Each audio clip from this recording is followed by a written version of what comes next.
23. Hi, the artsy Brittany. Hi, Jessica. In about 1 minute, I am going to be joined by Michelle from Privilege to Progress, and I'll get her to dive in a little bit deeper about what she does and just how we got connected. And I'm really excited to be able to have this conversation. And we are just going to have a cross-racial conversation about racism. And I'm really excited about being able to share that with all of you. And yeah, I put on a little bit of makeup and I have a pretty filter on. So that is why I don't look the way I do 98% of the time. I tried to remember how to curl my hair. It was a whole thing. But for Michelle, I wanted to do that. So thank you, Elise. You said I look like an angel. See, this is Bessie's. My friend Abby, she's on here. Friends coming to support friends, to learn and grow and be a part of it. So let's find... Oh, it says they're unable to join right now. Able to join. Maybe I need to... Okay, there we go.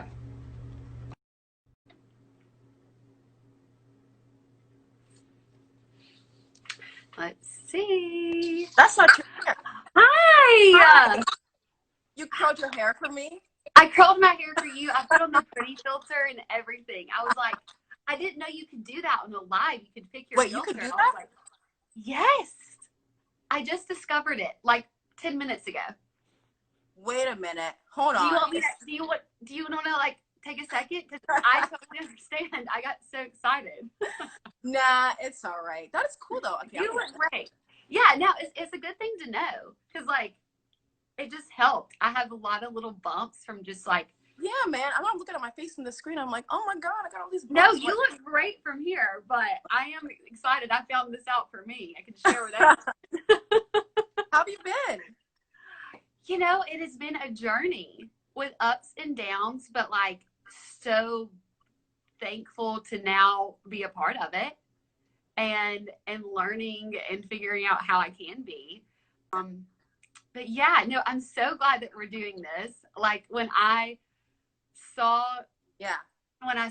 your DM, I was like, oh my gosh. Like I was just like honored to be able to talk about this and have this type of conversation because I've definitely been learning a lot. And I know you have. Yeah. So I want, first of all, there's a lot of people on here, just like want you to introduce yourself and I can tell you a little bit more about me. This is the first time, guys, that we're meeting each other. It is. And having this conversation is what I think is really cool. So yeah, and I think it's important to show that two people can have a conversation about race and it doesn't have to be that scary. It should be something that's normal. We need to normalize this in our country. Yes, absolutely. So thank you everyone for tuning in. My name is Michelle. I'm the co-founder of From Privilege to Progress. We have been doing this now for over 2 years. So we've been have a little bit of skin in the game. And I don't know if you heard the story, Hannah. Did you 2 Black guys in Philadelphia who were arrested for not buying a coffee 2 years ago? I remember seeing, but tell everybody else. I don't know if y'all remember so this, that's what Melissa did. Right. Yeah. So I was the one that called it out. Melissa was the one that shared the video. So I'm going to just give a little bit of background as to what happened because I think it's important that people start to understand what racism actually looks like today, right? It's not overt. It's not like the KKK, but they're marching and it's little actions every day that can show that. So I'd been living in Philadelphia for 5 years and I would specifically walk past that Starbucks and I would go to one deeper in the city because I wanted to be around a diverse group of people. I love having diverse friends. I have, one of my best friends is Dominican, my friend Jess, my best friend Christina, she's Croatian and Greek. My other best friend Rachel's Greek, just all over the place. So that's what I wanted to feel. So I would pass that Starbucks because every single time I went to that specific Starbucks, for some reason, I think it was divine intervention, because something told me to go to the Starbucks that day for only the second time in 5 years. I walk in, same scene. I'm the only Black woman in there, the only one. So I'm like, whatever, let me just say I'm already here. I buy coffee, I sit down. About 45 minutes later, these two super cute Black guys walk in. I'm looking at them, checking them out. I was like, oh my God, you got caramel, you got dark chocolate. They were just so cute. They were like, they had this like really cool, calm demeanor. So I'm watching them, right? And I'm watching them also because more people that look like me walked into the space, and I felt a little bit more comfortable. Like there was more balance. So they walk up to the barista and they say, can we use the bathroom? Okay? And I see her like mouthing something to herself. And I was like, my initial gut reaction said, I think she just said something racist. I don't know why I thought that. I just did. But when we have those thoughts in those moments, we have to check ourselves. So I was talking myself out of it. I was like, Michelle, you have no idea what she just said. Now you're being racist. How do you know that she didn't forget some simple syrup in the back and she's going to get it? Like you need to mind your business and keep working. So I put my head down and I just kept working.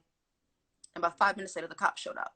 And I was like, that's weird. I've been here for 45 minutes and nothing's happened. So I'm thinking they're responding to something earlier in the day. I'm thinking that they're responding to something maybe the day before.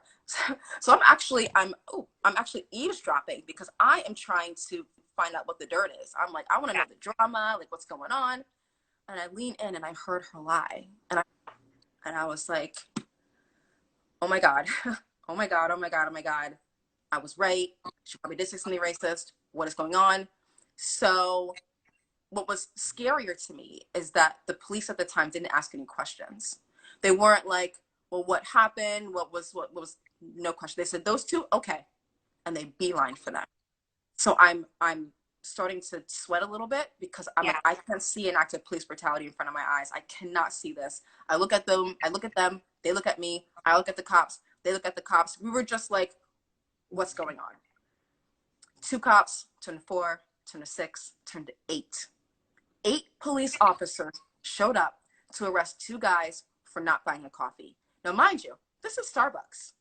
Yeah. The guy next to me had been there for 45 minutes, buy a coffee, white guy. I saw a white girl come in mid-jog, use the bathroom and leave. She didn't buy anything. Just give her the code. I wonder if she's here all the time, that they just allowed her to use the bathroom, because sometimes when you're Black or a person of color, you police your own body and you don't want to do things that people are going to misconstrue or call you out or think it's whatever. So you're just like, you just try to do things to not draw attention to yourself. And so I started shaking. I'm sweating. I remember looking at my hands because they were getting wet and sweaty, and I was trying to shake off my nervousness. Yeah. And in that moment, I thought to myself, I have to do something. Even though I'm the only Black woman in here, it was a risk for me to also approach the police officers. But I said, if no one else is going to do it, which no one else was doing it, it had to be me. Yeah. So I walked up to the cops and I said, why are you doing this? And they said, go ask the barista, which I thought was an interesting thing to say to me. I'm like, oh, is that how this works now? Can I just like call the cops whenever I want to remove someone from the space for literally no reason? Oh, sorry. Okay. So I was like, oh, okay. So I went bright red, like flushed red. And she was like, oh, I can't really say. And I was like, oh, I can say. I watched the entire thing happen from beginning to end. I said, did you feel like your life was in danger? And she was like, and she just ignored me and walked down the aisle. And I said, did you feel like your life was threatened? And she said, she didn't say a word. She literally ignored me. So I yelled some explicits at her. I walked back to my table. I'm packing up all my stuff. I look around me and there's like all these white women just staring at me. There's one girl that's like about to cry in the corner. There's another girl next to me who's kind of packing up her stuff with me. But the only other person to stand up and say something with me was my now partner, Melissa. She stood up and she was like, I come here all the time. I was just here the other day for 4 hours. I didn't buy a coffee. No one ever asks me to leave, and you know why. So we staged a walkout. They actually put these guys in handcuffs, put them in a squad car, took them to jail. When it's interesting because their friend that they were there to meet actually showed up while they were being arrested. And he was like, their white friend, and he was like, how is this not obviously racial discrimination happening right now? Yeah. Like, how is this not obvious? So, you know, a few days later, I'm watching this go viral. I didn't know it had gone viral. And I wasn't going to be like, oh, it was me. I just thought it was interesting that they were centering this woman for all she did was just tweet the video, right? where they were interviewing her and asking her questions and this and that and the other. But fortunately, she got in touch with me a few days later. We got what racism looks like today. We need to continue the conversation. We need to help educate people. And 2 years later, we're still doing it. And here we are. That's our story. No, I've definitely like looked into it, but I think that's incredible that like y'all joined together, and I just wonder like didn't stand up and say anything, or didn't he even question. And so like my story is like completely different, and how I've like started in these conversations, and I just realized how blissfully ignorant I've been most of my life, and not really realize these things. And like I think that comes from, you know, I grew up in Tuscaloosa, Alabama, was born, raised, and went to school at the University of Alabama, 15 minutes away from my mom and my dad. Lived on campus, but like just everything around me was the same. Tuscaloosa is like black and white, and that's it. Like before I moved to Los Angeles, I had never met somebody that was Jewish. I never met Muslim. It was like you were a Christian or you didn't say anything about it. If you didn't, like that is like what I grew up around, and really didn't like know anything different. And I wouldn't say that. I would say when it came to, I was told that it was polite not to say anything about it, like to be colorblind. I like felt comfortable having those conversations because I was told it was not somewhere for me to even talk about, and really didn't hear anybody else talk about it either. And I wouldn't say that I definitely met people and been in conversations with people who were overtly racist like that, and being like, oh, that is wrong and not something that I agree with, but like nobody ever said anything. Yeah. And I really didn't like realize any of this stuff and like start questioning it more than knowing like there's some things that I don't say, like until like a month ago. I think the very first time that, even before that, when I moved to Los Angeles, one of my dear friends and also my trainer is a black man in Los Angeles, and I spend most of my time at that gym. And I remember we were doing Zooms back and forth because I'm back here in Alabama right now. I remember the very first time I felt really comfortable being able to ask somebody how they were doing with Ahmaud Arbery's death or murder. And I asked him, I was like, how are you doing? And being able to have the conversation with somebody like that was the first time in my life. Wow. And I'm 25 years old, but it was just like feeling like I wasn't supposed to. Yeah. And then it wasn't until a month ago, when many people know, and I'm sure you saw, like after a day of, you know, it was just a day of drinking on a boat, having a good time. Yeah. I got on an Instagram live and unintentionally was singing a TikTok song and said the N-word. And I really didn't even think I said it. And I remember like people like in the live were like, you didn't say it or you said it. And I was like, no, I wouldn't say that. Like, I wouldn't say that. I know you're not supposed to say that word. Surely I didn't say that. Like, I know not to sing it. Completely did what I've now learned is totally white fragility. Like, handled it so poorly of like, it was terrible because I didn't really think I said it, but in the same way, I was like, wait, I'm good. I wouldn't do that. Right. And I realized that like when it was all happening, I'm like, I don't know what to do. Yeah. I don't know what to say. I know what I did was wrong, but I can't even tell you why I said it or why it came out. Yeah. And it was really like a time where I was also like feeling really guilty and felt shame and kind of went through these waves. But I ultimately was like, man, like I got to do like a heart check, because I can say, you know, I haven't done anything over, you know, like like, oh, that's not me. I'm not a racist. I'm not this. But like, there's obviously something that like, I knew that word was bad, but how did I even let it slip out of my mouth? Because You made a comment. You made a comment in your video that hooked me, and that's why I reached out to you. You said something along the lines of, if I let it leave my lips, what did I allow to slip into my heart? Mm-hmm. And I was like, damn. I was like, I gotta talk to her. I was reading some scripture about like what comes out of your mouth, and out of the abundance of the heart, the mouth speaks. It like hit me. I was like, yep. Dang, like I have not been taking accountability for the words that have come out of my mouth, right. And what that's a reflection of. And that was really what like made the like flip switch of, but like really do the work. And so I hired an educator that is a professor in ethnic studies, and she also her and her husband, like they do these things where they will talk to people about racism, and reached out to her, and I went through an intense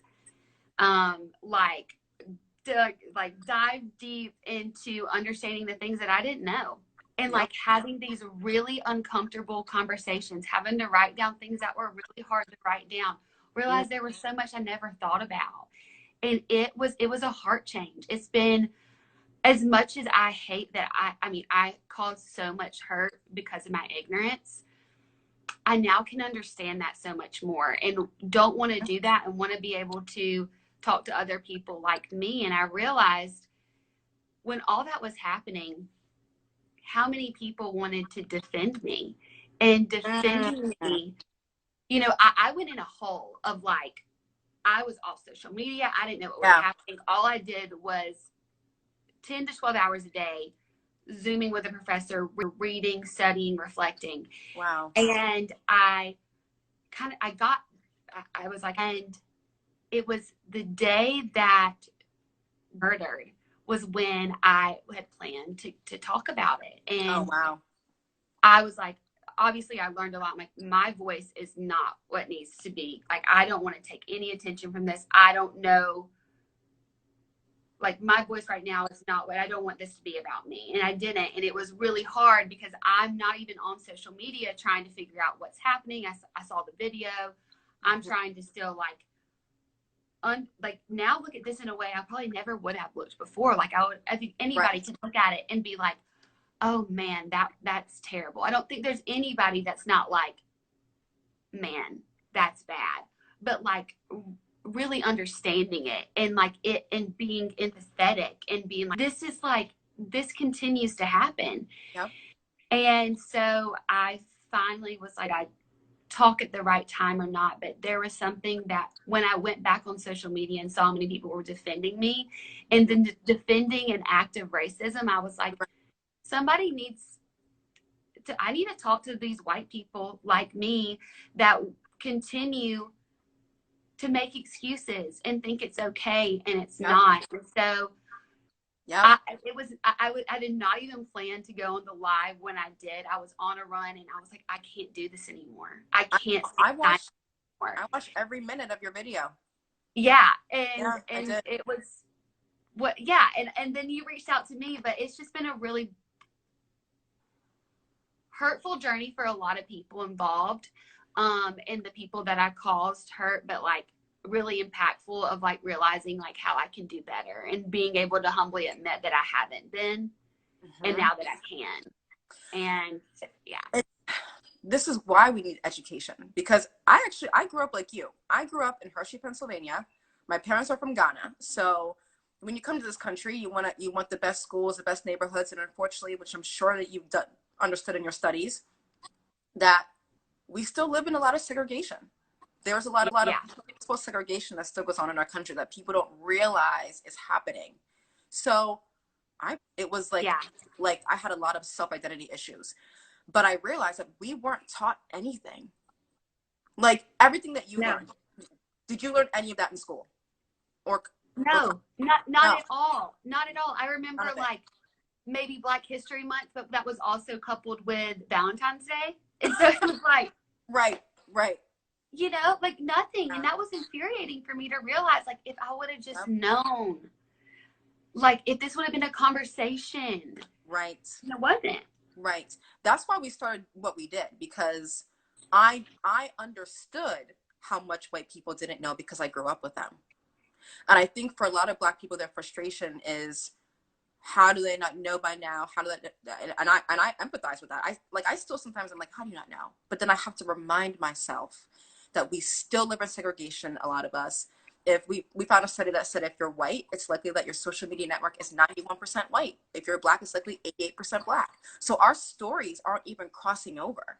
Yeah. That's what, like, white people aren't seeing the things that happen to us every day that we know about. And like you said, to your point, what else have you seen that happens in Starbucks? Had we not said anything, everyone in that Starbucks probably would not have realized what they were seeing. Yeah. Because you don't, like, it's, I mean, the Starbucks thing was just like Amy Cooper with the dog in Central Park. It was the same thing. It was, you don't have to say anything racist to show what's in your heart, to be doing something, right?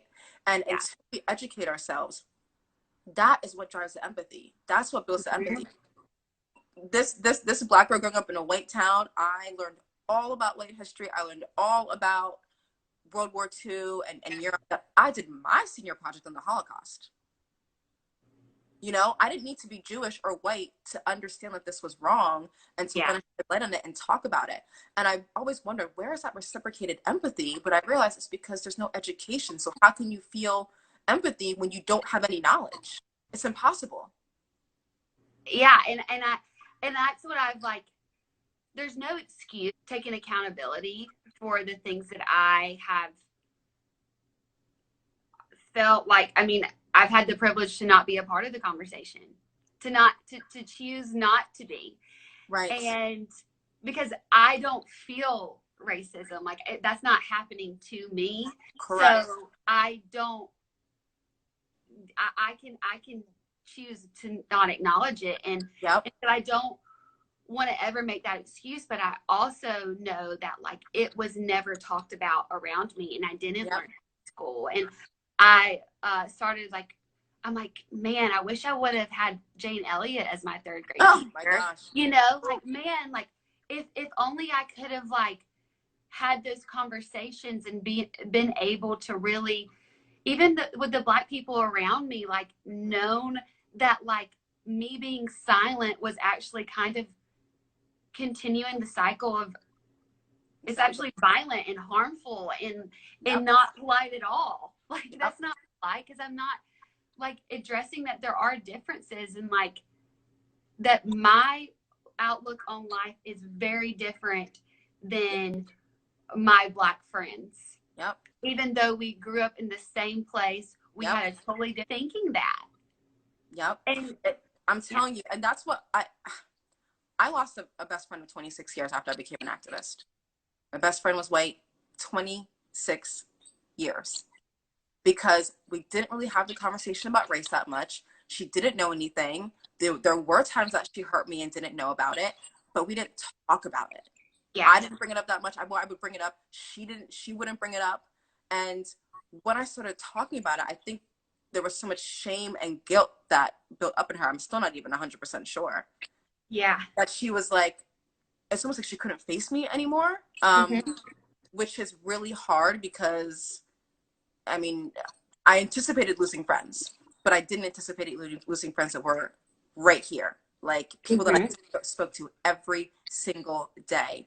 And you realize, you're like, I didn't do anything to her. I didn't do anything. But that can be a hard transformation. And the reason that I wanted to reach out to you is because having that happen to me in such a personal way, like people not talking to me, and then seeing you, and immediately you go take this fuel and use it for education. Like, that's, we see so many influencers or celebrities that they'll make a mistake being racist or whatnot, and they'll just put up a one-liner or put up a statement and go on about their lives. Yeah. We watch those people. Like, they're like, I'll tell you right now, if I didn't think that you were sincere, we wouldn't be having this conversation. Yeah. Straight. I would be like, nah, next. You know what I mean? Yeah. But I wanted to talk to you because what you did afterwards is exactly what we want people to do. And it's not that hard. You say, you know what? I messed up. What do I do now? I fix it. I educate myself. I learn. It's not that difficult. So for you to do that at 25 to me is it's an example that I really wanted to amplify, and I want people to understand that it's not that hard. You're going to go through things like shame, guilt, defensiveness. That's one thing that was like I said, it was like waves, and I would be like, oh my gosh, like the shame and guilt can be paralyzing. Yes. Because it like literally paralyzing of like, I don't know what to do. Oh my gosh, I'm racist. I can't even like having to dive deep into those like that internalized racial ideologies that you don't even know that you have. Exactly. It's hard, and it is so humbling. But that's the thing, like you have to humble yourself and like recognize the shame and guilt, or what I've realized, but then move through it. Move through it. And to be like, okay, like I've done this. I've been ignorant. I have been a part of the problem. And like, what can I do?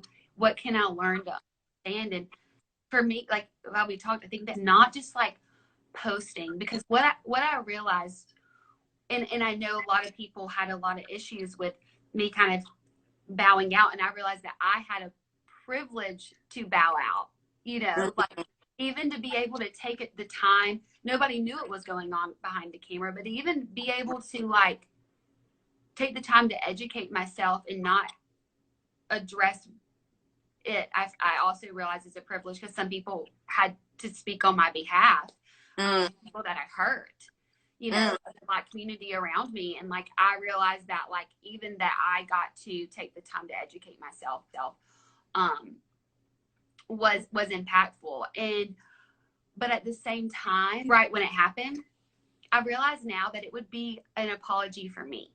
Exactly. To like, because I had to sit in the discomfort that I had hurt people for a longer than I wanted to, especially when like I realized like it is not time for me to talk. And then watching everybody be so, or hearing everybody being so hurt, obviously by just seeing the horrific act that we all got to watch. Right.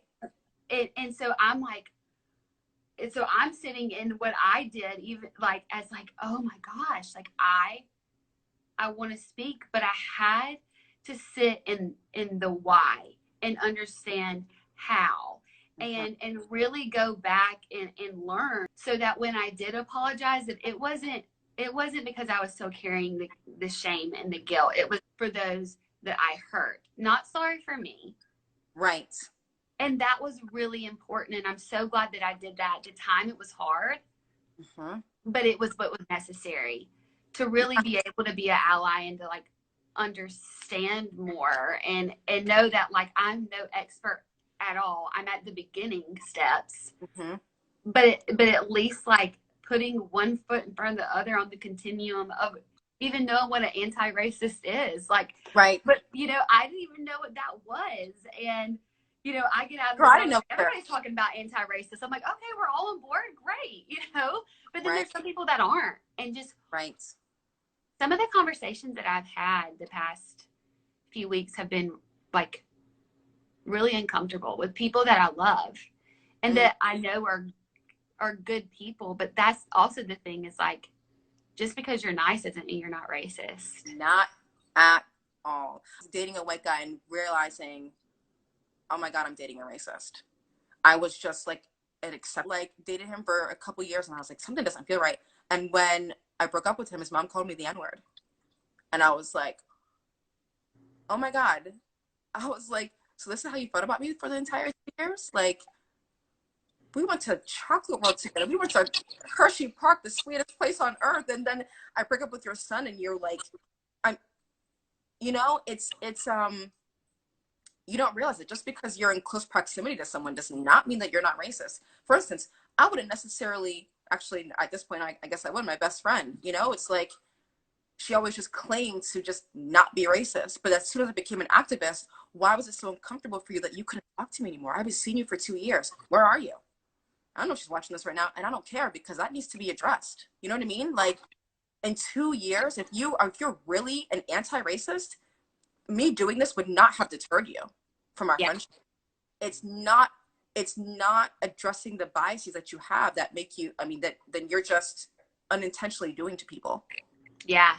At all. Yeah. You have no idea. And it's been such a journey for me to realize the people in my life who are really there for me, really in my corner, and who I can bring my full self to the relationship. You are going to now go forward and have different parts of your identity now lifted. Mm-hmm. So I'm curious, like, some of the relationships that you feel like you've hurt some people, like, how have they been after these few weeks of your really transformation? Well, it's been different for like, as far as like the people that I hurt from what I said. Yeah. Okay. You know, I think it was like, it's been like twofold. I think at first, like everybody, well, I don't want to say that. The people who like really knew me, they reached out to, we reached out to each other immediately and was like, dang, like, dang. Yeah. And what I realize is important is the people that, like, you don't have to support what somebody does. And this is what I loved about like the people of color in my life. Like, they didn't support what I said, because there's no defending that. They're like, that's not okay. Right. But encouraged me to continue like going on this process, and being able to like call some of my really good friends that and telling them that I had what I had learned that day, and they're like, keep it up. Like, that's so important that you realize that. And it made the relationship stronger. Yep. And exactly. Just being able to be like, I see you now. I didn't before. Yep. And being able to say like, I didn't get it. I never thought of it that way. Like that experience that we had together, I didn't look at what that experience is like for you. Yes. And that's what people in like my life that are the people, the Black people in my life that I hurt, but being able to have those conversations, those private conversations, I think are really important. But as far as like the people who, you know, support me on social media or follow my journey, it was really, the thing is like, it's not the intentions, it's the impact. And I had it because I had this platform that, you know, all of a sudden kind of happened for a year for me. The impact that I had really affected a lot of people, and there's a lot of people that would DM me or message me and be like, I know that it wasn't intentional, but it was still hurtful. And I'm like, dang.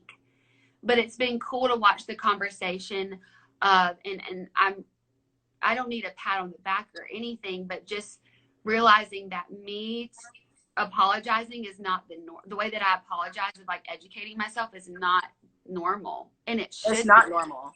Like, not, I can tell you that right now. Admit completely, like, I really effed up. Like, I effed up, and I didn't know anything about how I effed up, because I didn't even look at myself as a race.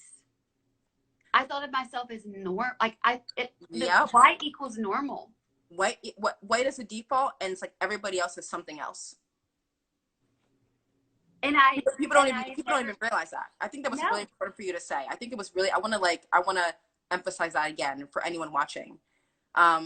Recognize that white culture, there's a culture to it. There's a privilege. Understand that when you are in the dominant culture, everything else is other. Everything else is, I really didn't learn about slavery, and people need to understand that the way this country was built, it was built on racism. If you're going to enslave a whole group of people, you need to justify it in people's minds somehow, because there were actually quite a few white people along the way during slavery that were trying to fight against it, abolitionists. But when the masses were controlled and manipulated to think that this was normal because Black people were less than, Black people weren't as smart, we weren't as capable, we needed to be told what to do, they had to make up lies to justify what they were doing to the enslaved African people. That is just a fact. And so then when slavery was ended, they didn't rectify any of that. They weren't like, oh, guys, by the way, for the last 250 years, we've been lying to you. Yeah. They didn't say that. They just went along with it because they wanted to continue somehow being able to profit off of Black bodies. And we know now that it's always morphed, and slavery now it's just like a different form of slavery. Mm-hmm. And these are the things that because when we come together, we're stronger. When we come together, we can actually change laws and change policies. Mm-hmm. All these protests, this has been the largest civil rights movement in history. In history. And you know why? Because white people have joined the fight with us. Yeah. That's why. 18 countries around the world were protesting with us here in America. I have never seen so many white people at protests and marches ever in my entire life. I've never, ever, Mm-hmm. ever seen this. I believe that we're in a revolution. I believe this is our civil rights time. It's so amazing. And I just want white people to understand that your voice is needed. And your period. Mm-hmm. That's what's going on. I mean, think about this. I'm just going to say, remember a few weeks ago when the white guys were walking around with their AK-47s and walking into government buildings saying, open up the country because I want a haircut? Yeah. Were they met with any police violence? Were they met with tear gas? Were they met with rubber bullets? Nothing. And they had loaded weapons. They had loaded guns. A few weeks later, you have protesters going out there with no weapons. Yeah. No guns. Melissa was at a protest, and she was watching the provoking of the violence firsthand. There were a lot of white people that I talked to that said the exact same thing. They were like, yeah, the violence only started when like military style police were approaching us. I want people to understand the depth and weight of that is them saying, we want to continue to do whatever we want to do to these people. That's what they're fighting. You would have messed up the white dudes with the AK-47 saying, I want a haircut, that had loaded weapons. It's not you know what I mean? Like, so white people coming together with us made all the difference. There have been policy changes happening all around the country because they're like, you know what? We got to do this. And I also want people to understand that it was almost as if there was like an unspoken broken contract with the police for a lot of these people, because, you know, it was like, well, we're going to stand with Black people, and we're going to say, stop killing Black people. And then they were like, oh, well, now you broke the contract. Your silence is what we've been. A threat. But you can't look at the countless videos of people for no reason police being violent and not think that there's a problem. It's happened to me before. I was 23 years old, and I was at my favorite club. I would go there like every single weekend, and all of a sudden, like 5 cops with bulletproof vests walked up to me with crime unit on there, and I was like, what is going on? They were like, can you come outside with me? And I was like, what? I walk outside. They were treating me like I was a criminal. I had no idea what was going on. They actually thought I was a literal thieving prostitute. Like they actually told me that like we have a report that you might be like a prostitute that stole someone's money. I was like, me? What? I was like, I work at Nationwide Insurance and Calvin Klein. I don't know what you're talking about. Yeah. I was actually so scared that I started like literally peeing my pants. Like literally, I was so scared. I was shaking. I was scared. And I realized, I'm like, this is not okay. Like, I'm being treated like a criminal here. So I actually told the cop, I was like, this is not okay. You can't treat me this way. And he got back in my face. He turns around, walks back to me, and he was like, this is your fault. I said, wait. What's my fault? For fitting the description? You already know that I'm not the girl. So what do you mean this is my fault? What are you talking about? That doesn't make any sense. Pulled me to the side, and she goes, I think you should report him tomorrow because I've seen him be racist before. I was like, oh, okay. So I went to the police station the very next day. I walk in there to report him, and they're like, oh yeah, we've had complaints about him before. Yeah, he's really has to take some racial sensitivity courses. And I'm like, he doesn't need a course. He needs to be fired. What are you talking about? And you know what I mean? Like, and I was very thankful for that police officer. But again, at the time I was so confused that I was trying to process it. And I realized, why did she do anything in the moment? Why did she stop it happening while it was happening? Why did you wait for it all to be over? Privately tell me. Well, isn't there like it's almost like a gang thing? Understand? Because Well, I I have don't get it. I have a couple of friends that were in the police force, and they told me that trying to fight racism in the police force is really, really hard because it's so embedded. Like anyone that hasn't watched 13th, you should go watch I 13th. have. Like yeah, police were originally slave catchers. They were originally slave patrol, so that's in their DNA. Yeah. And so it was just, yeah, there's this code. They were like, it's hard to fight it in the system because you can actually experience retaliation. I know a black cop that's like, you can experience retaliation if you try to call things out. So it's very hard. It's just, it's difficult because they'll retaliate against you. And so it's hard to be in that system. And I'm like, it needs to be stripped down and rebuilt. Yeah. It should be really hard to become a cop. It should be really, really hard. It should be the best of the best human beings. Yes. And that was one thing. My parents own cosmetology schools, and I saw somebody talking about like the training to be a hairstylist. Yes. And after some of that training, there's still some really bad hairstylists. Terrible. So like, why are we letting like cops not have to take as much training as some of these really bad hairstylists still get away with? And like, just, I don't know. And to be like, this has all like been like an influx of information and like awakening and understanding. And that can be, I think, for like a white person, it's almost like, like, wait, no, this is wrong. The thing that I thought was right is wrong. So take accountability and responsibility to be a part of making it right. Yeah. And I think it's so hard because the pride of being like, I stand for good. And everybody wants like thinks like you're like, for me, it's been hard to realize as somebody who's like always struggled with perfectionism and wanting to be good and outwardly like showing that like I'm a good person, like and wanting to be a role model, to realize that this good bad binary has been so hurtful for like moving forward,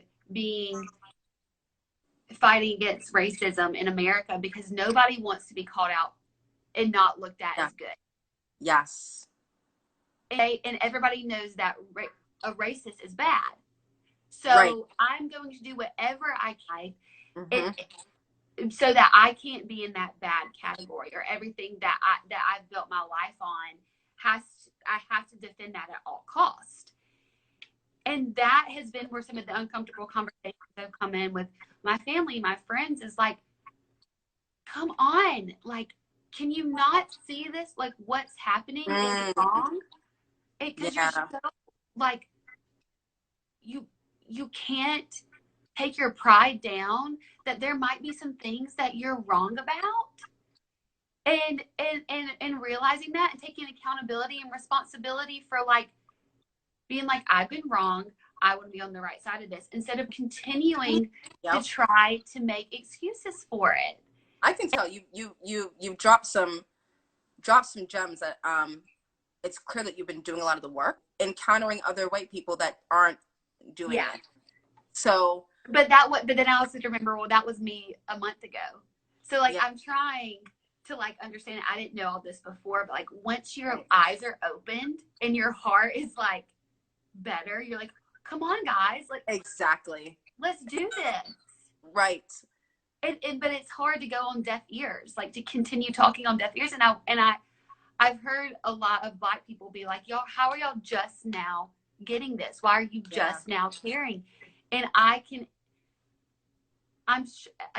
understand how frustrating that is. Like, even for me to like, I had to have a moment personally where I publicly had to address something, but I wonder if God allowed that to happen for me, not to me, for me to learn to push through, so that I would have a voice, so that I could like really not feel like, to have to do some of this questioning that I had to go through in my learning of like, I thought it was like, I'm not supposed to talk about that.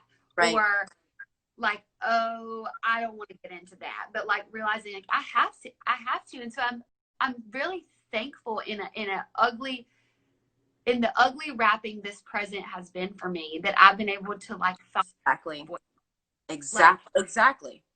being able to have these conversations is important, and I think even realizing like me, I was thinking like, man, I hope people are watching this and realizing like how important it is to have conversations with other like with Black people, because I think for a lot of white people you never had those conversations, so then you never like, you think, oh, that thing that happened, that doesn't happen all the time with cops, like that's just that one story in the news. That it happens to every Black person in my life that I've talked to about this.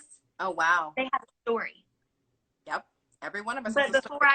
Before I thought I'm not supposed to talk about it, and so I didn't know. I was the ignorant person that thought, oh well, it's just the things that happen on the news. That not to every Black person I've talked felt right, have had racism inflicted on them and to them, and I think that it's really important to like drop down the walls. And know that you're like listening and learning and trying to understand, and that's gonna like stir things in your heart, and it might be uncomfortable, but it's necessary. Like I don't know. And you've been, someone actually, I saw a comment, and I'm trying to not look at the comments, but I just saw a comment that was like, you know, don't take it, it's not POC's, people of color's responsibility to teach you. And whoever said that, you're 1,000% right. And that's what I like about like you didn't, you weren't like, can everyone just help me understand? You went and hired somebody, paid them, and said, because this is your job, will you teach me? Yes. And that's one thing that like realizing like what white people I feel like can do, and like what I keep seeing that I've seen that also Black people are frustrated with, is like there are so many resources out there, especially right now. You can't not be exposed to it, and to still like, if it's not enough to like type in like, how can white people be a part of the problem, and that's not enough, well then Google it and then find somebody and pay for them to talk to you. Like that's what I did. Google it. And if it's not enough, say, how can I pay you to teach me more? But don't think that like, honestly, this stuff is emotional to talk about, and it's exhausting. The educator that I worked with, to not pay her for those moments where we both were like, we need a second. We need to take a second. We need to stretch. We need to like, this is heavy. I think that like people don't understand the resources that are out there. This is a heavy, emotional, hard conversation, and to just continue to not educate yourself and to continue to ask when it's out there, like that's frustrating. It is frustrating. There are times where I don't answer all my DMs because I'm like, oh, this, like, what you're asking me is so easy to find out. You know, like someone will ask me to find something out for them in like the specific state that they live in, and I'm like, why would I do that? I don't live in Colorado. I don't live there. You know what I mean? And it's interesting. At the same time, we do want to talk about it. We want to at least have the conversation about race. I want to be able to talk about race with my friends because I want them to see me. I want to be able to, and I want to know that I can trust them. If we're in a situation where something racist goes down, how do I know that you're going to even be aware? You know, like when I can have conversations like this, I trust the person more immediately. Immediately. I'm like, oh, okay. I can talk to you because you see me, and you can empathize to some degree, and you can sympathize, and you're Black in America, and it could still happen to you anytime. You better wake up. And that was a switch. And that's how pervasive racism can be. It can make you look at yourself and not like yourself. You know, I've seen some people like some videos being passed around, and it's like when that happens, then white people will take that one instance and be like, oh, but like, look at this. I know you're talking about. Yeah, I know you know what I'm talking about. Girl, whew, I can't. That's literally, like, when I think about that, I'm like, oh my God, I could have been her. Like if I hadn't woken up, if anyone's, I don't even want people to go watch the video. Yeah, I know. So, it's like, but it's so it's hurtful. sad. It's sad to see. Yes. And it's just You know what? being a mouthpiece for white supremacy. Thank you. You have been educating yourself. I have. Because not a lot of people, and it's funny because white people will specifically, okay, maybe we should just talk. If anyone goes and watches the Candace Owens video, it is outrageous. Everyone's like, yeah. Yeah. It is absolutely outrageous. She doesn't like herself. She has anti-blackness within her. I feel bad for her. I don't know if she needs therapy, maybe trauma therapy. I don't know if something happened to her. But do you know what I think it is? It's because she's found that there's power in this, can get it in small amounts. Yeah. Yep. And to be able to assimilate in a way, but like it's just exactly used. You're hurting us more Yeah. and more. And it's interesting because it's not black people sharing her video, it's racist white people that share her video to make, look, see, she's saying it. It's like, nah, bro, we don't claim her. Yeah. You know, not. And I feel bad for her, to be honest. I did. So I sent it to I got it sent to me by multiple people and being like, hey, we just want to know, because they're like, you've been like you doing this, like, we want to see what you have to say. And I watched it and it just made me feel really bad after all. And I sent it to the first professor I was working with, and I was like, I just kind of want to know, like, I feel like this is wrong, but she's a black woman. But then I'm like, she was like, it's really sad too. Yeah, you're right. It's sad because it's internalized white supremacy, and that can happen. Yes. And to recognize that and realize how powerful it can be that even black people, I mean, even when you watch the videos of like the young children picking out what's beautiful and what's not, and like, that's when you realize this is so, I mean, it's systemic. It is institutionalized. It is ingrained in anybody who's grown up in America. If we don't educate ourselves, if we don't understand like what's going on, and it's, you know, I'm coming into the game. I feel late. I mean, I'm 25 years old, but this is the time. Like, there's been so many things that in the past year where I lived in this girl, the most done the work that I have and continue to want to do that, know that I don't have everything right, and like other that made me, that questioned me, that made me have critical conversations about what it means to be a woman, what it means to be a white woman, what does that mean for other people that are not like me. But if I really want to do what I say I want to do here, and like want to make an impact, want to do it different, I have this platform now, and I don't know, you know, it's been a crazy way of having it, but like really understanding it, like I've got it. You have to do the hard work, and like, and it can be painful. And most of the ways that I've kind of opened my eyes usually been something painful that happened first, and maybe I'm a mistake, but like but not like running away from it like and so many times my life have, but really like addressing it head on, and then listening to people that are like, yeah, you effed up, and let me tell you how, and listening to people that I've heard. And so that's one thing, like, I would like to know your thoughts on is, like, as a white woman with everything going on, I think there's sometimes some things that white people can say to white people that sometimes they'll understand more, but at the same time, like, it's very important that, like, this is not about me. Like I want to be not talked to or for black people, but I want to be led by black people, and like what would be a part of the solution? Like, what is the best way to do that? You speak up in white spaces. Just like you said a few seconds ago, there are things that you can say to white people that they'll get it. When Melissa and I do speaking engagements, we'll have her say things on purpose that, like, I don't want to say, because I know that if she says it, it'll be received better. Yeah. It's unfortunate, but it's just the truth. So we expect white people to speak up about racism in your white spaces. Yeah. Like, we're asking you to educate yourself, speak up in your everyday life, and amplify the voices of people of color. If you're in a room full of white people, speak up. If you're in a room full of black people, listen. Yeah. because like I need to know that, like, my friends, if you're in a group of white people and they're saying racist things, I want to know that you're gonna shut them down. Yeah. My best friend Christina, she told me recently, she was at a party, it was all white people, racist, and she was like, that was racist. And she was like, everyone got quiet and like awkward and weird. Wakes up and decides you're gonna kill someone or cause a black person harm. You're not gonna just be violent. It's because you keep saying racist things throughout your life and you never get checked.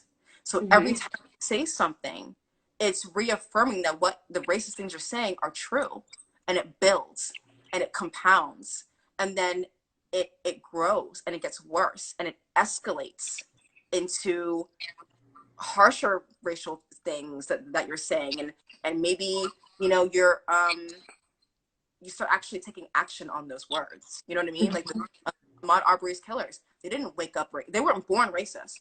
They learned it, they continued it, and no one checked them throughout their entire lives. Yes. That's why we need white people to speak to other white people and be like, that's not okay. Even if you don't know what to say, just say, that's not okay with me. Yeah. Or if that person was here, would you still be saying this if this person was here? Just interrupt them and tell them that you are racism and they should join you, you know? Yeah. It needs to happen. Yeah. And I'm sometimes like, oh, I don't know. But like I said, I don't want it to go away. But like when I said saying the N-word in the song, I started thinking about like back home. You know, I didn't really listen.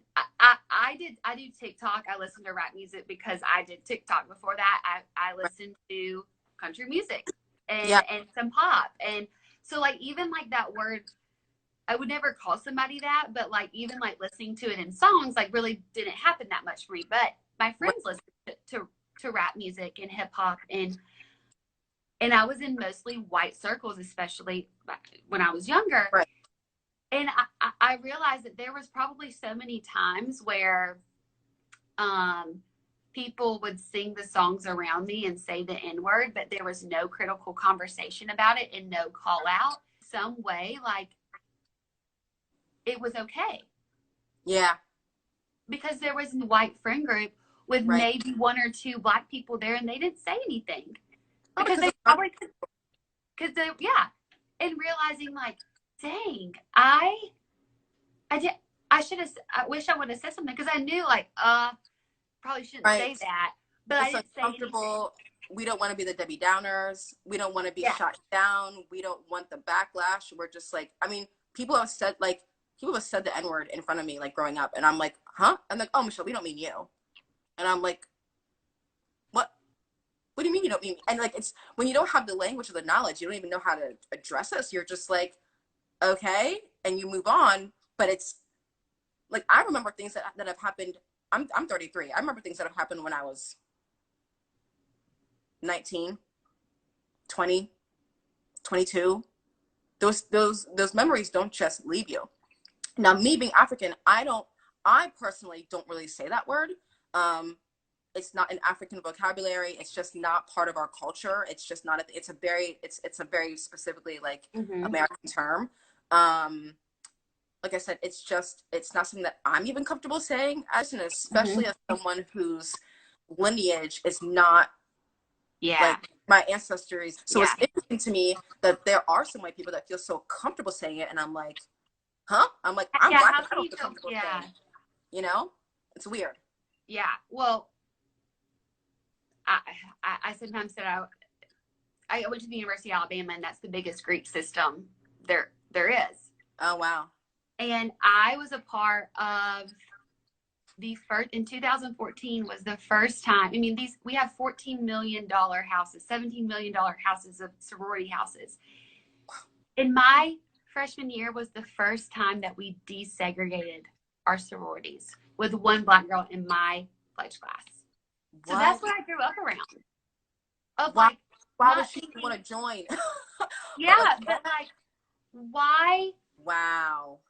But like that's just how it was. And it's not okay. Like that was like what I grew up around. And wow. That's 2014. People need to. And it was a huge thing. We had people on campus, we were told, like, there's some people right now that are watching this and like, I can't believe you're saying this, but like, it needs to be talked about. Like, we were told to not wear our sorority, like we couldn't wear our sorority t-shirts. We had to flip them inside out because we couldn't talk about it because we weren't supposed to talk about it. Talk about what? Talk about letting a black girl in? Yeah, about like how it was an outrage, and why it just happened, and how there was some amazing of their race because it was not desegregated. That's where I grew up. Damn. And so there has been a lot of reflection of realizing that even the things that I was a part of and not realizing, like being like, wow, like I'm so glad I'm part of the class in the sorority that has the first black woman, but it's 2014. Right. And how's that legal? It probably was not legal. I don't know. I was a terrible sorority girl. So like, I was like, after my freshman year, I was like, but like, I'm thankful for the friendships, but like, I don't know, like it's been that long and still is like a big issue and still like something that people don't talk about and are probably upset that I'm talking about it. But like, it is something.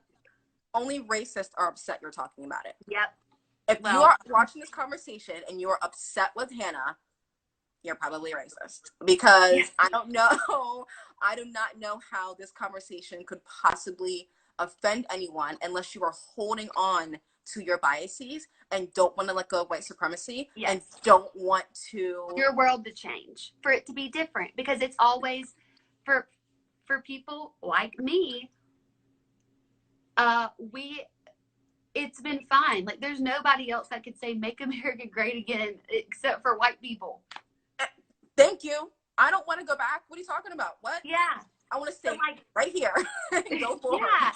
And so I think it's like people understanding that like just because something's a legacy or the way that it is doesn't mean that is good and right for a lot of people. It's not okay.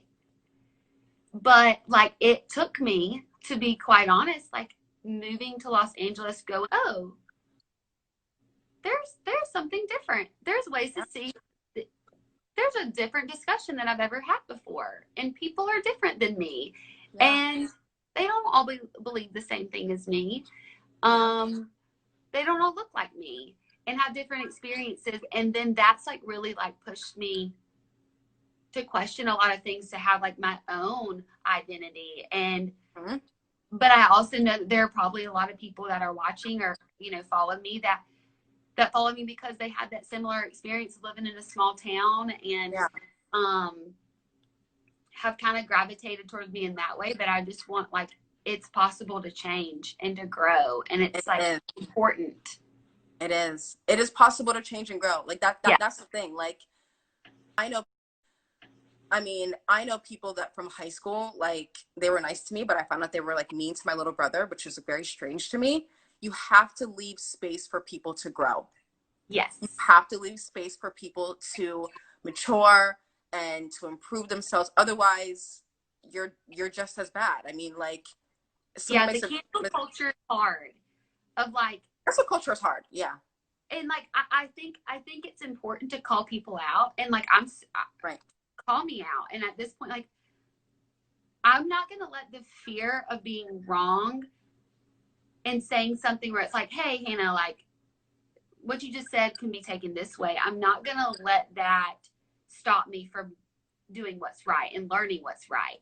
Yeah. And I think that's where people have to get to, of like, you might not have grown up this way. You might not have learned, but you can. And along the way, you're probably going to stumble. Like, we're at baby steps where I'm going to fall over and be like, oh, I shouldn't have said that.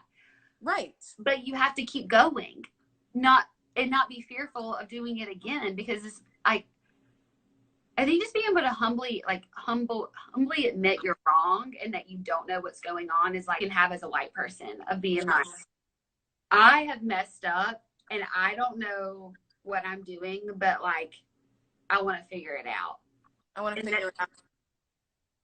I mean, I tell people, and I'm like, if you walked into a class of a new subject that you've never taken before in your life, you wouldn't expect to get an A+ on the test the first time. Mm-hmm. You're going to mess up. You're going to get some answers wrong. You're going to mess up here and there. When you first ride a bike, you fall. When you first learn how to walk, you stumble. But you don't just stop and say, you know what? This walking thing is just too hard for me. Let me just never walk again the rest of my life. Yeah. Yeah. Yeah. So I mean, I'm going to keep going on the journey, and people can I know do you it will. with me.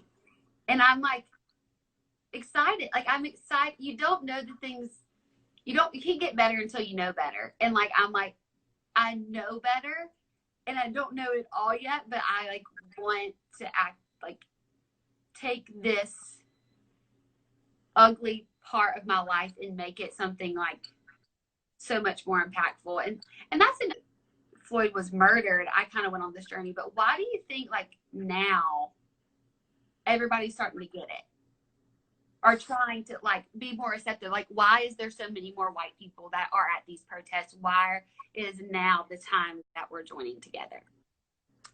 I think one of the reasons is because of COVID-19, we're home a lot and we can't be distracted. Yeah. You can't turn off the TV. You're on social media more than people are on social media more than they've ever been before, like at the same time. And I think that it's just been in their faces and they can't do anything about it. I think we're already sensitive during COVID-19 because murder happened. I think it was just like the thing that blew the roof off for a lot of people to be like, even during this time, we can't get along. And I think because it was so traumatic, I didn't watch the video. I think it was so traumatic for a lot of people to watch it that it was like, you couldn't not be moved. Yeah. Because you saw both, you saw the faces. You could see that somebody not care. Yes. At all. At all. They're killing somebody. And then it was, you know, it was Ahmaud, and then it was Brianna, and then it was George. And I think people were just like, I've had enough. Like, I'm tired of seeing Black murders. Like, and nothing happened. No justice. Like, there's hardly ever any justice when someone that looks like me gets killed. And I think white people were finally just like, enough is enough. Like, I don't ever want to watch a video like that again for the rest of my life.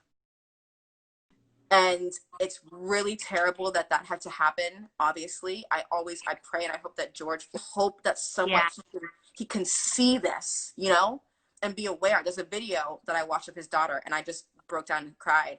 She was sitting on her uncle's shoulders, and she was like, "Daddy changed the world," and like I was like, "Oh my God," like that just.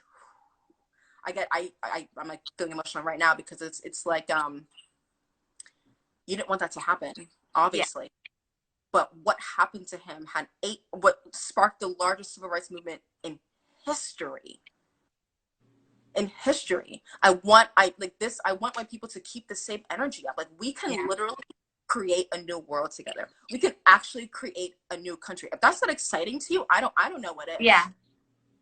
Like, I'm stoked about that. to help change the world. You know what I mean? Like, what? I don't want to have to do it together. And like, do it together. That's one thing when you talked about COVID, like it being that the coronavirus really kind of helped everybody be able to see these things. It's like, I think we all, like, no matter who you are, we all were affected by that. We all were like kind of in this together, like being isolated. And I think that brought like a togetherness about everything. And I saw Devon Franklin and one of my friends, Elise, did a live about that. And he was like, we've been brought back to humanity.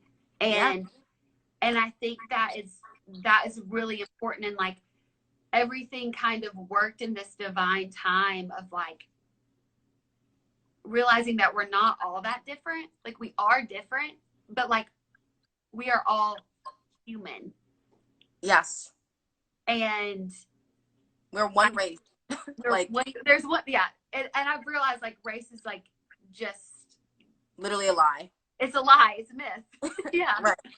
And being able to, but we all are like, have these feelings, have these emotions, going through all this together. And then I think with the video coming out the way it did, where it was like not some grainy video that you can kind of see what's happening, not like you watch another human take another human's life. Yep. And if that inside of you, then You're a psychopath. Yeah. And it's been really, I've been really encouraged to now like have a look that there are people around me. Like I thought I was going to go on this journey and like nobody would really want to talk about it. I would be doing it alone, but to have people around me that are like going on this journey together and to feel like, hey, like I'm not the only one that's like, I don't know what I'm talking about, but I'm trying to figure it out. And then having the Black voices in your life be like, want you to be a part of this because we have to be. I don't know. It's been really something that could have been, has been a little, there are still people who just don't want to talk about it. But for the most part, I feel like we were at a time where like people are really unifying in a really cool way. And like you said, we're going to change the world. And I'm excited to be able to be a part of that. I want you to reach out to me anytime. Thank you. I appreciate that. Like I don't leave space like that for everybody. I don't. But if I know that like that's in someone's heart, I will talk to you for hours. I just talked to my boy Jared. I haven't seen him since like our early 20s, and he was like, "Can I call you and can I talk about this with you?" We were on the phone the other day for like an hour and a half. Mm-hmm. You know what I mean? I have no problem talking to you forever. I'm actually like exhausted from talking for so much for the last 2 weeks because I put myself in this position to be that person. Mm-hmm. I don't mind having the conversation because I want people to have the conversation. So I just want to extend that. I appreciate that because I want to be able to learn to have conversations with people who are willing to talk about it and then continue. Like this is not just something that's trendy for me. It's something that I want that's now a part of my life. It's a part of my story. And yes, so I have to continue educating myself. It doesn't just stop when it becomes not cool. Like this is a part of who Hannah Brown is now, and need to have those people that I can talk to and that are on the journey with me and with the white people. So I have to do all the educating myself too. You know, it just is what it is. But we're only stronger together. Yes. And now y'all have a hashtag show up. Show up.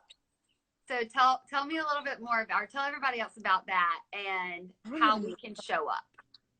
So the ways that you can show up is that you educate yourself, take Hannah's lead, educate yourself, speak up in your everyday life. When you see something, hear something, you say something, and amplify the voices of people of color. So when you see stories and you see posts, share it to your story, share it to your page, and try to desegregate your networks. Spread awareness, get people to see what's going on, and tell people that you're on the path to anti-racism and ask them to join you. Yeah. I think you said it all. I think for me, it's like as a white person or a person going on this journey, it's listening to. Like, it's not even bad about it. Like, I get so excited when I like know something and I want to like be like, oh my God, yeah, me too. Yeah. But really taking the time to educate yourself, and that's what I'm doing, and then like listening and so that you can understand, because you can't understand something that you've never been through. And as a white person, there's a lot of things we haven't been through because we don't experience racism. We're a part of it because we have to be a part of it has to be to white person and black person or a person of color for that to happen. But really, like I said, when I know better, I'm going to do better. And simple. Yeah. But so sweet. Huh? I said you're so sweet. I'm really glad that we got to have this conversation. I'm really so thankful that you reached out to me, because I think there would be a time, and probably even when you reached out to me, I was still a little nervous because am I going to say the right thing? Am I even able to have this conversation? But even we talked to each other for a little while now, probably like around a week. I've continued to go on the path, and this has just been a month. Yeah. And I realized that like that is the thing that will continue to keep me stagnant, is if I am scared and don't feel uncomfortable, because it don't feel comfortable, because it can be uncomfortable. You have to like push through that, and the more that I do it, the more comfortable I'm going to be like speaking up. Exactly. And so I'm just really thankful that you did reach out so that we could have this conversation, so that I could be more comfortable using other people's as well. So yeah. And for everyone watching too, you know, like you can have these conversations. It doesn't have to end. Be there to listen and to learn, and join Hannah and I on this path to changing the world. That's right. We'll do it together. I'm so thankful for you. I definitely will be reaching out. Of course. Y'all make sure to follow Privilege to Progress too. It's at Priv to Prog, right? Yep. You can just hit the little thing in the corner, click the follow button. I can't see it on this side, so yeah, definitely do that. Yeah. Y'all been a great resource for me, like all the things that y'all post, and like I read the last resource that you did for like something about like white people, like what we say being harmful. I don't know. It was really good. I read it right before. All the time. I don't even remember. Yeah, y'all post so much stuff. So like it's a great follow, and just read it, guys. Yeah. don't ask for more, because they post a lot. Yeah. Or I can tell you somebody you can pay to learn more. Right. But thank you. I look forward to talking to you more. Thanks, guys, for watching. Talk to you soon, girl. All right. Bye. Bye.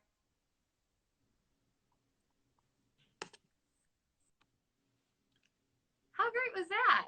Thank y'all for watching me grow, watching me learn, and having this conversation. So yeah, that was really good.